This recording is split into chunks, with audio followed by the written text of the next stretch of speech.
പത്തനംതിട്ട പെരുന്നാട് മണക്കയം നിവാസികൾക്ക് കുടിവെള്ളം നിഷേധിച്ച് സ്വകാര്യ വൈദ്യുതോൽപാദന കേന്ദ്രം. ഡാമിന്റെ വൃഷ്ടിപ്രദേശത്ത് ജലനിരപ്പ് ഉയരുമ്പോൾ കിണറുകളിൽ കക്കൂസ് മാലിന്യം കലരുന്നതാണ് പ്രശ്നത്തിന് കാരണം. കിണറുകളിലെ വെള്ളം ഉപയോഗിക്കരുതെന്ന് ആരോഗ്യവകുപ്പ് കർശന നിർദ്ദേശം നൽകിയതോടെ മഴവെള്ളം മാത്രമാണ് ഇപ്പോൾ ഇവരുടെ ആശ്രയം.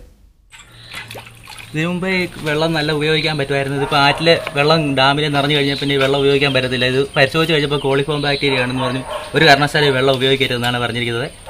മധുസൂദനൻ പങ്കുവെക്കുന്നത് വെറും ആശങ്കയല്ല, ആരോഗ്യവകുപ്പ് തയ്യാറാക്കിയ പഠന റിപ്പോർട്ടിലെ വസ്തുതയാണ്. പ്രദേശത്തെ കുടിവെള്ള സാമ്പിളുകൾ ശേഖരിച്ച ആരോഗ്യവകുപ്പ് അവ ഉപയോഗയോഗ്യമല്ലെന്ന് സാക്ഷ്യപ്പെടുത്തിയിട്ടുണ്ട്. കാരികയത്ത് പ്രവർത്തിക്കുന്ന അയ്യപ്പ ഹൈഡൽ പവർ പ്രൊജക്ട് ഡാമിലെ ജലനിരപ്പ് ഉയർത്തുന്നതിന്റെ ഫലമായി പ്രദേശത്ത് രൂപപ്പെടുന്ന വെള്ളക്കെട്ടാണ് കുടിവെള്ളം മലിനമാക്കുന്നത്. ഇപ്പോൾ ഡാം വന്ന് ഇവർ കെട്ടി നിർത്തിയതിനു ശേഷം കക്കൂസിൻ്റെ ടാങ്കിൽ നിന്നുള്ള മാലിന്യം കിണറ്റിലേക്ക് പടർന്ന് ഇപ്പോൾ ഞങ്ങൾക്ക് ഈ വെള്ളം ഉപയോഗിക്കാൻ പറ്റാത്ത സ്ഥിതി ആയിരിക്കുകയാണ്. ഞങ്ങളൊരു കമ്മിറ്റി കൂടി ഇതിന് ശക്തമായി പ്രതിഷേധിക്കാൻ തന്നെയാണ് ഞങ്ങൾ ആലോചിച്ചിരിക്കുന്നത്. ജലനിരപ്പ് 47 മീറ്റർ വരെ ഉയർത്തുന്നതിന് ഡാം അധികൃതർക്ക് അനുമതിയുണ്ട്.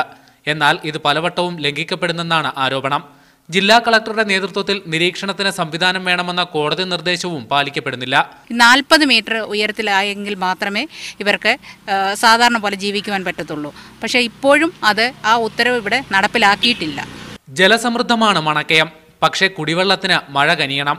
പൊതുടാപ്പുകൾ പോലും ഇല്ലാത്തതിനാൽ ജീവഭയം അവഗണിച്ചും മലിനജലം ഉപയോഗിക്കാൻ നിർബന്ധിതരാണിവർ. മറ്റു വഴികളില്ലാത്തതുകൊണ്ട് മാത്രം.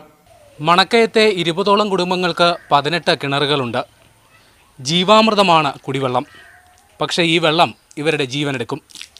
ക്യാമറ പേഴ്സൺ അനീഷ് കാഞ്ഞങ്ങാടിനോടൊപ്പം പ്രേംലാൽ പ്രബുദ്ധൻ, മീഡിയ 1, പത്തനംതിട്ട.